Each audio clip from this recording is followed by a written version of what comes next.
Hello dear guys, formally welcome to Oxford online classes. तो dear guys, previous video में हमने present indefinite tense cover कर लिया था। आज हम प्रेजेंट कंटिन्यूअस टेंस कवर करेंगे। तो आइए स्टार्ट करते हैं प्रेजेंट कंटिन्यूअस टेंस। देखो, फर्स्ट ऑफ ऑल तो हम ये देखेंगे कि यहाँ जो कंटिन्यूअस वर्ड है, यहाँ पर स्टूडेंटों को कन्फ्यूज़न रहता है, वो बोलते हैं कॉन्टिन्यूअस। इसका जो करेक्ट प्रोनाउंसिएशन होगा वो होगा कंटिन्यूअस। फर्स्ट ऑफ ऑल तो आप लोग प्रोनाउंसिएशन का जरूर ध्यान रखें। तो इसका जो करेक्ट प्रोनाउंसिएशन होगा कंटिन्यूअस, और कंटिन्यूअस को हम प्रोग्रेसिव भी बोल सकते हैं। कंटिन्यूअस को हम प्रोग्रेसिव भी बोल सकते हैं। तो ये हमारा प्रेजेंट कंटिन्यूअस।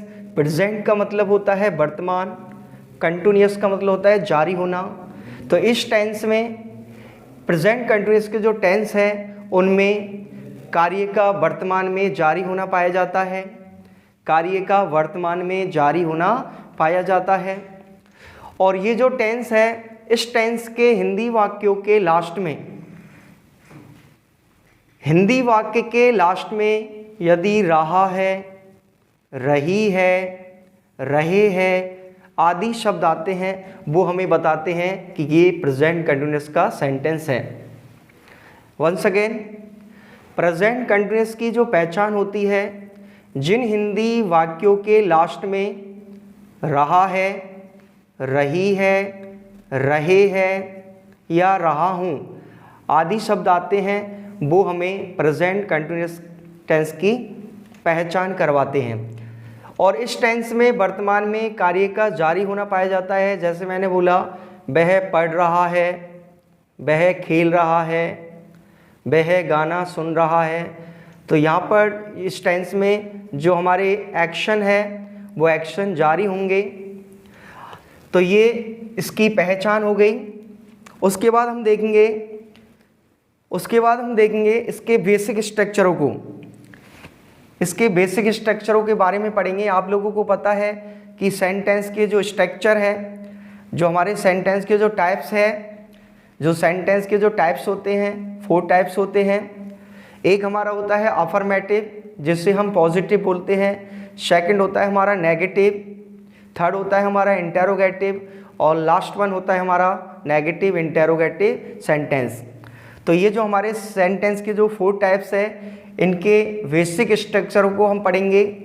पहले तो हम ये जान लेते हैं कि हिंदी वाक्य जो होते हैं, हमारे हिंदी के जो वाक्य है, हमारे जो हिंदी के वाक्य होते हैं, उनको हम कैसे आइडेंटिफाई करते हैं कि ये हमारा अफर्मेटिव है, ये हमारा नेगेटिव है, ये इंटेरोगेटिव है और ये नेगेटिव इंटेरोगेटिव है। तो यदि हमारा स्टेटमेंट वाला है, यदि सेंटेंस हमारा स्टेटमेंट को एक्सप्रेस कर रहा है, यदि हमारा सेंटेंस स्टेटमेंट या ओपिनियन को एक्सप्रेस कर रहा है, तो हमारी कौन सी कैटेगरी हो गई? Affirmative sentence. उससे हम अफर्मेटिव सेंटेंस बोलेंगे। और यदि हमारे हिंदी के वाक्य में हिंदी वाक्य अकॉर्डिंग यदि नहीं आता है, यदि हिंदी वाक्य अकॉर्डिंग नहीं आता है, तो वह हमारा नेगेटिव सेंटेंस कहलाएगा। और यदि हमारे सेंटेंस का एंड क्वेश्चन मार्क से होता है, यदि हमारे सेंटेंस का एंड क्वेश्चन मार्क से है, तो वो हमारा इंटेरोगेटिव हो गया। और यदि दोनों ही केस है, यदि सेंटेंस में हिंदी वाक्य में नहीं भी है और लास्ट में क्वेश्चन मार्क है, तो वो हमारा नेगेटिव इंटेरोगेटिव सेंटेंस हो गया। अब यहाँ पर देखेंगे हमारा जो इंटेरोगेटिव सेंटेंस है, इंटेरोगेटिव सेंटेंस की 2 कैटेगरी होती है। इंटेरोगेटिव जो सेंटेंस है उसकी 2 कैटेगरी होती है। हमने छोटे लेवल में अब तक पढ़ा है इंटेरोगेटिव की जो कैटेगरी होती है, एक यस नो वाली और एक होती है हमारी WH वर्ड वाली। अब हम पढ़ेंगे दूसरे नेम से। इंटेरोगेटिव की जो कैटेगरी होगी वो 2 होगी। एक हमारी यस नो वाली होगी। तो यस नो वाली जो कैटेगरी होगी उससे हम क्लॉज एंडेड कहते हैं। उससे हमने एक नाम दे दिया क्लॉज एंडेड, जो आप लोगों ने कभी भी नहीं पढ़ा। आप लोग पढ़ते हैं यस नो वाला। तो यस नो वाला जो स्ट्रक्चर होता है उससे हम क्लॉज एंडेड कहेंगे। और जो हमारा WH वर्ड वाला जो स्ट्रक्चर होगा उससे हम ओपन एंडेड कहते हैं। तो ध्यान रखें, क्लोज एंडेड की जो स्टार्टिंग होगी, क्लोज एंडेड की जो स्टार्टिंग होगी वो हेल्पिंग वर्ब से होगी और उसका जो आंसर आएगा वो आएगा यस या नो।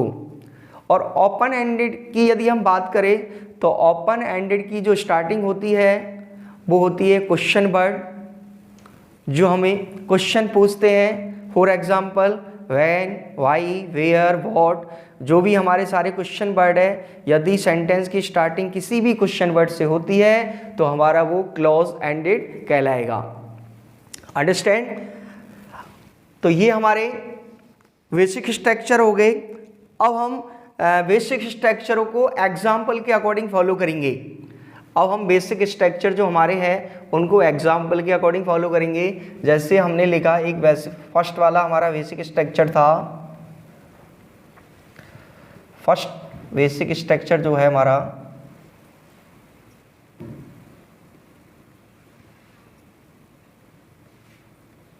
वो है अफर्मेटिव। फर्स्ट हो गया हमारा अफर्मेटिव। यदि हम इसके स्ट्रक्चर या पैटर्न की बात करें तो इसका जो पैटर्न बनेगा वो बनेगा subject plus is, are, am plus verb की फोर्थ फॉर्म और प्लस ऑब्जेक्ट। अब यहाँ पर देखेंगे कि ये जो वर्ब की फोर्थ फॉर्म है, वर्ब की फोर्थ फॉर्म को हम क्या कहते हैं? वर्ब की फर्स्ट फॉर्म में आईएनजी। जो हमारी वर्ब की जो कंटिन्यूस फॉर्म होती है उसे हम शॉर्ट में बोलते हैं वर्ब की फोर्थ फॉर्म। तो ये हमारा अफर्मेटिव का जो ये बेसिक स्ट्रक्चर हो गया, ये अफर्मेटिव सेंटेंस का बेसिक स्ट्रक्चर हो गया। अब इस बेसिक स्ट्रक्चर को हम एग्जाम्पल के अकॉर्डिंग फॉलो करेंगे। कैसे? She is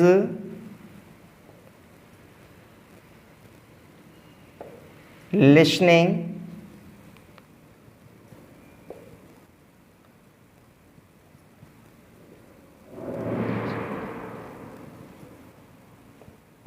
radio. She is listening to the radio.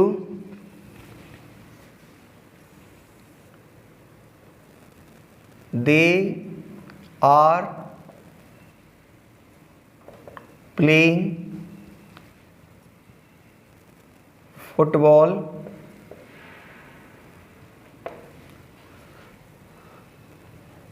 I am waiting four बस। अब ये हमारे 3 एग्जाम्पल है। अब यहाँ पर देखेंगे, जैसे फर्स्ट एग्जाम्पल को फॉलो किया कि she is listening to the radio, वह रेडियो सुन रही है। तो यहाँ पर हम देखेंगे कि ये हमारा जो सब्जेक्ट है, ये हमारा सब्जेक्ट हो गया सिंगुलर, और सिंगुलर के अकॉर्डिंग हमने क्या यूज़ की? इज़। आप लोगों को पता होगा प्रेजेंट कंटिन्यूस की जो हेल्पिंग वर्ब होती है, प्रेजेंट कंटिन्यूस की जो हेल्पिंग वर्ब होती है वो होती है इज, आर, एम। ये इनकी हेल्पिंग वर्ब है। इस टेंस की हेल्पिंग वर्ब क्या होती है? Is, are, am. इसको कब यूज़ करते हैं? जब सेंटेंस में सब्जेक्ट हमारा ही है, सी है, इट है, नेम्स या सिंगुलर सब्जेक्ट। यदि सेंटेंस का सब्जेक्ट हमारा ही है, सी है, इट है या कोई नेम है जिसे हम प्रॉपर नाउन कहते हैं, प्रॉपर नाउन के साथ में हेल्पिंग वर्ब सिंगुलर यूज़ करते हैं और सिंगुलर सब्जेक्ट, तो इस वाले केस में हम हेल्पिंग वर्ब यूज़ करेंगे इज़। कौन सी हेल्पिंग वर्ब यूज़ करेंगे? इज़। आर कब यूज़ करते हैं? जब हमारा subject you, we, they, plural subject, तो इस केस में हम कौन सी हेल्पिंग वर्ब यूज़ करेंगे? आर। व्हाट? एक हमारा एक्सेप्शन है, एम, जिसको हम किसके साथ यूज़ करते हैं, आई के साथ। तो ध्यान रखना यहाँ पर ये जो हमारा एक्सेप्शन है इसका जरूर ध्यान रखना कि ये जो आई है ये हमारा जो सब्जेक्ट होता है आई, ये हमारा जो सब्जेक्ट है आई।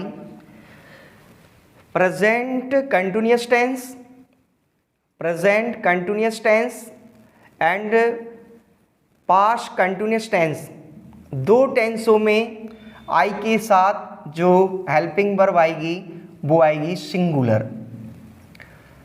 दो केस में present continuous and past continuous, दो टेंस में हम आई के साथ सिंगुलर वर्ब यूज़ करते हैं। जैसे प्रेजेंट कंटिन्यूअस के अकॉर्डिंग यूज़ करेंगे, प्रेजेंट कंटिन्यूअस के अकॉर्डिंग यूज़ करेंगे एम, और पास्ट कंटिन्यूअस के अकॉर्डिंग यूज़ करेंगे वॉज। तो two case, only two cases, present continuous and past continuous, दो टेंस में आई के साथ हम सिंगुलर वर्ब यूज़ करेंगे। एंड रिमेनिंग केसेस, और जो हमारे रिमेनिंग केसेस हैं उन सब में हम आई के साथ में कौन सी हेल्पिंग वर्ब यूज़ करते हैं, प्लूरल वाली। तो ये ध्यान रखना, इसकी जो हेल्पिंग वर्ब होगी इज, आर, एम, इसको सिंगुलर सब्जेक्ट के साथ, आर को प्लूरल सब्जेक्ट, एम को आई के साथ।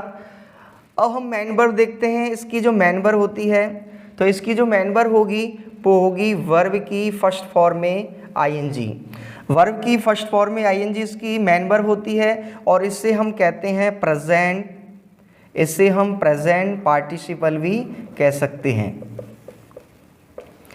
वर्ब की फर्स्ट फॉर्म में आईएनजी, इसको हम प्रेजेंट पार्टिसिपल भी कह सकते हैं, चाहे प्रेजेंट पार्टिसिपल फॉर्म हो चाहे वर्ब की फर्स्ट फॉर्म में आईएनजी। वर्ब की फर्स्ट फॉर्म में आईएनजी ये वर्ब की फोर्थ फॉर्म को कहते हैं। तो यहाँ पर कोई भी डाउट नहीं करना है, ये जो वर्ब की फोर्थ फॉर्म है इससे हम वर्ब की फर्स्ट फॉर्म में आईएनजी, तो वर्ब की फर्स्ट फॉर्म में आईएनजी को शॉर्ट में बोलेंगे वर्ब की फोर्थ फॉर्म, वर्ब की फर्स्ट फॉर्म में आईएनजी वाली फॉर्म को बोलते हैं प्रेजेंट पार्टिसिपल।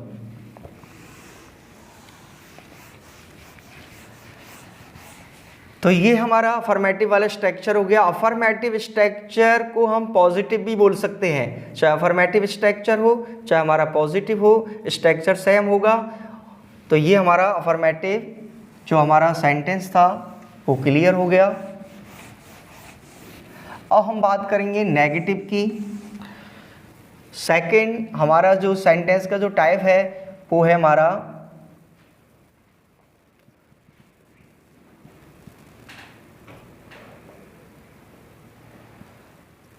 नेगेटिव। नेगेटिव का जो स्ट्रक्चर होगा, नेगेटिव का स्ट्रक्चर होगा, पहले हम सब्जेक्ट यूज़ करेंगे, उसके बाद हमारी जो हेल्पिंग वर्ब है is, are, am plus not plus verb की फोर्थ फॉर्म और प्लस हमारा ऑब्जेक्ट हो गया।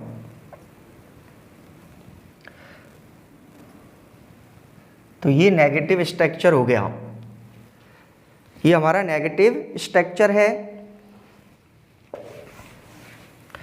अच्छा, इस स्ट्रक्चर को, ये हमारा जो नेगेटिव स्ट्रक्चर है, इस स्ट्रक्चर को हम एग्जाम्पल के थ्रू फॉलो करते हैं। एग्जाम्पल के थ्रू फॉलो करेंगे, जैसे मैंने लिखा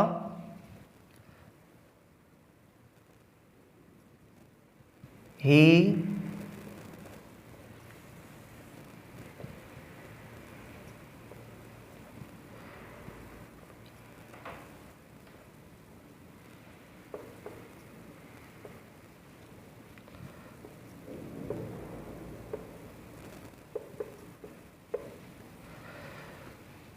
तो यहाँ पर देखेंगे पहले सब्जेक्ट हो गया हमारा,